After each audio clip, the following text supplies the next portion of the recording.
Eu vou retornar aqui um pouquinho os slides para chamar a atenção de vocês para um item que, embora tenhamos aqui as boas-vindas, o nome, as instituições promotoras ou unidades internas da instituição que estão promovendo o evento, o objetivo do evento, público-alvo, histórica e trajetória, é o momento também para que possamos anunciar os patrocinadores ou apoiadores do evento. Normalmente colocamos nesse bloco de informações, né, as instituições que estão ali colaborando com a realização daquele evento. E o outro fator importante que nós podemos observar é que, embora seja um evento da UTFPR, o mestre de cerimônias detalhadamente anuncia as unidades que estão promovendo, porque cada unidade de uma instituição, estamos falando de um cerimonial universitário aqui, cada unidade tem uma área de interesse próprio. Por exemplo, aqui ele anuncia que a Pró-Reitoria de Pesquisa e Pós-Graduação, em conjunto com as diretorias de pesquisa e pós-graduação e o comitê interno, PIBID e PIBIC. O interesse aqui é a pesquisa, né? E então ele faz essa ressalva. De repente, se fosse um evento da graduação voltado à monitoria ou assuntos relacionados à graduação, também é importante informar o público quanto à natureza do evento. Então vamos lá adiante.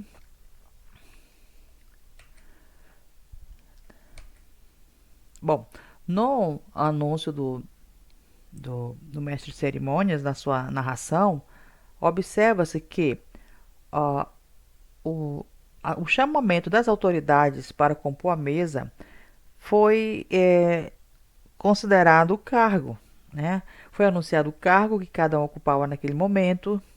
Observe que não foram utilizados os pronomes de tratamentos, tipo senhor, não houve mulheres ali, somente homens, né?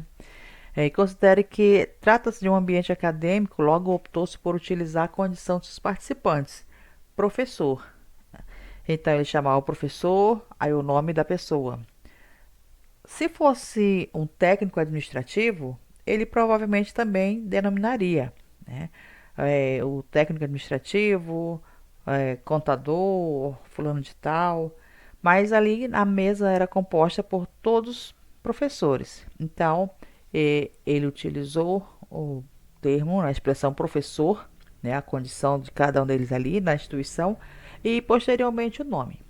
Vocês também puderam observar que não foi utilizada a titulação de cada um deles, apenas professor, mas certamente ali haviam doutores, mestres, especialistas. Ele poderia também utilizar, mas optou-se por não utilizar a titulação. Só um acréscimo aqui. Por que é importante a titulação? Nós estamos falando de um ambiente universitário, é um universo universitário.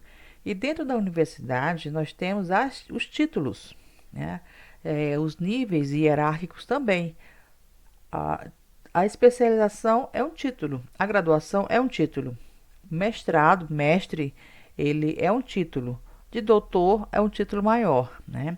Então temos essa hierarquia e é um ambiente universitário, é o momento de anunciar qual é a titulação de cada um dos professores.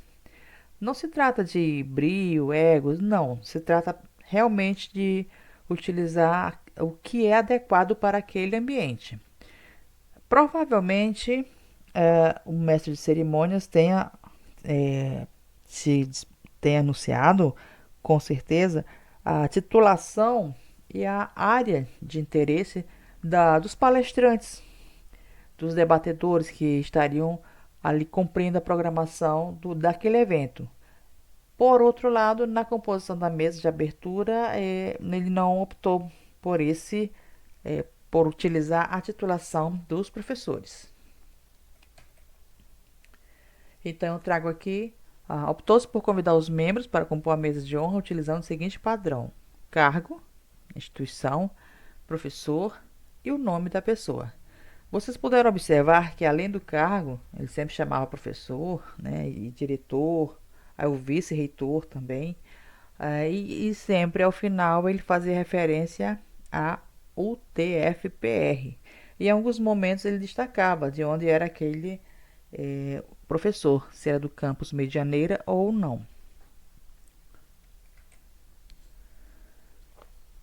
O outro momento, nós temos da abertura do evento, ah, são os agradecimentos, né? Depois que o mestre de cerimônias convida os membros, as autoridades para comporem a mesa de honra, ele faz os agradecimentos aos demais segmentos presentes. Em seguida, temos a declaração de abertura do evento, que é feita pelo anfitrião, vocês puderam observar lá no vídeo, e o convite para cantar o hino nacional brasileiro. O convite pode ser feito pelo mestre de cerimônias também, mas nesse evento optou-se deixar essa função, esse trabalho, essa atividade para o anfitrião. Em seguida, o hino nacional começa e vocês podem observar uma certa inquietação, tanto das autoridades que estão compondo a mesa como dos participantes no auditório, quanto à postura, porque observa-se que as bandeiras estão, assim, visualizando o vídeo, estão do lado esquerdo. E fica aquela pergunta: devemos virar para a bandeira ou não? Há alguns autores que recomendam que as pessoas possam se posicionar olhando para a bandeira quando estiver sendo executado o hino nacional brasileiro. Outros não, dizem que não. E de forma que a mesa se posiciona para o público, né? A frente delas fica direcionada para o público. E alguns do público se viram para a bandeira, mas outros também não, certo? Então, nessa questão, não vamos deixar fixado qual que seria o certo. Eu, particularmente, acho importante que possamos debater sobre isso para chegarmos a um denominador comum. Quanto aos pronunciamentos, não há uma obrigatoriedade para que todos os membros façam seus pronunciamentos. Essa informação nós devemos ter logo quando as autoridades chegam, né? Estão sendo recebidas ali pela equipe de recepção, pelo chefe cerimonial, e o mestre de cerimônias está interagindo ali o tempo todo, inclusive conversando com as autoridades, fazendo essas perguntas, né? E daí é o momento de saber se cada um vai falar, quem vai falar, observar inclusive o tempo que se tem para a abertura, para que não fique muito longa.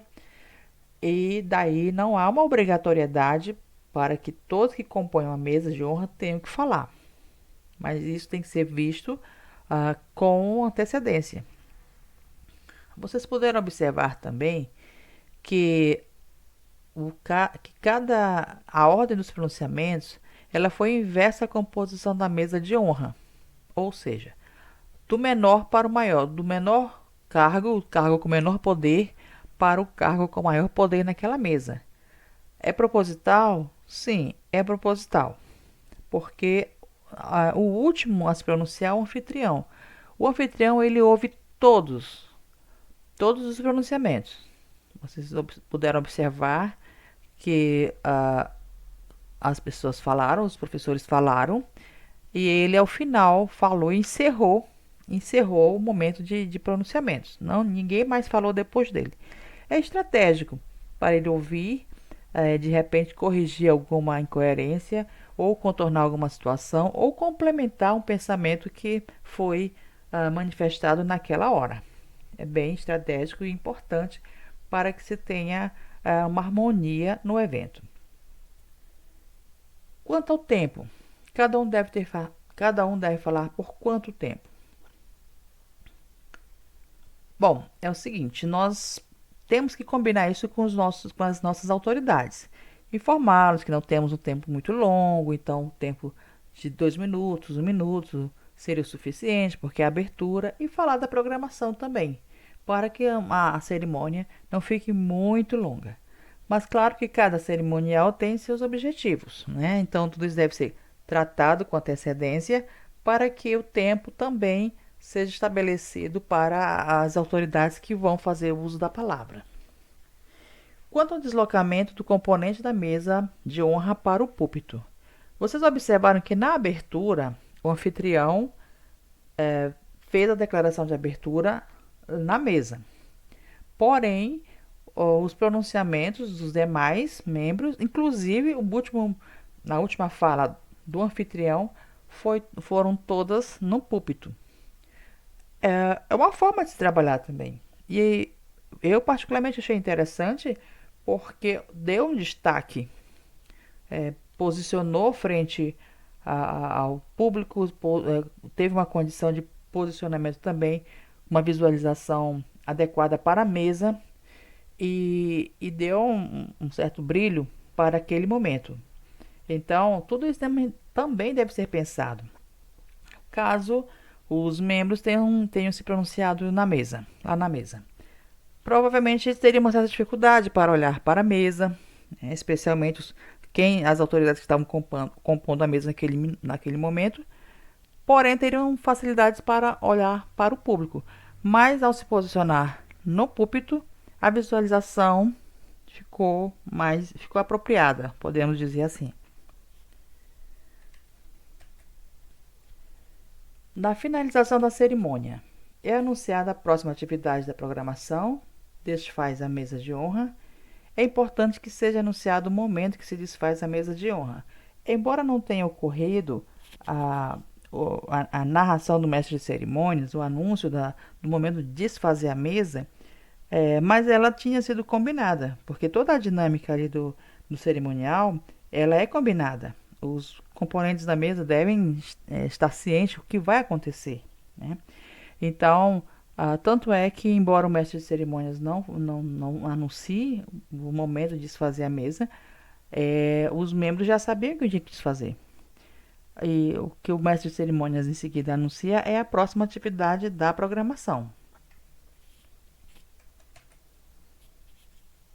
Temos aqui, ao final, um slide que eu particularmente gostaria de registrar o agradecimento à Universidade Tecnológica Federal do Paraná, UTFPR, Campus Medianeira, as imagens, né, a filmagem da abertura do 29º CICIT, que está disponível aí no YouTube, nesse endereço, e agradecer porque, embora eles não tenham tido a pretensão de nos ajudar diretamente, mas foi oportuno encontrar este vídeo para que pudéssemos acrescentar mais conhecimentos, pudéssemos discutir, pudéssemos ter uma imagem real da abertura de um evento neste momento que nós estamos enfrentando, nesse momento de ensino remoto, e que particularmente este vídeo nos ajudou bastante na temática do cerimonial universitário. Muito obrigado à Universidade Tecnológica Federal do Paraná.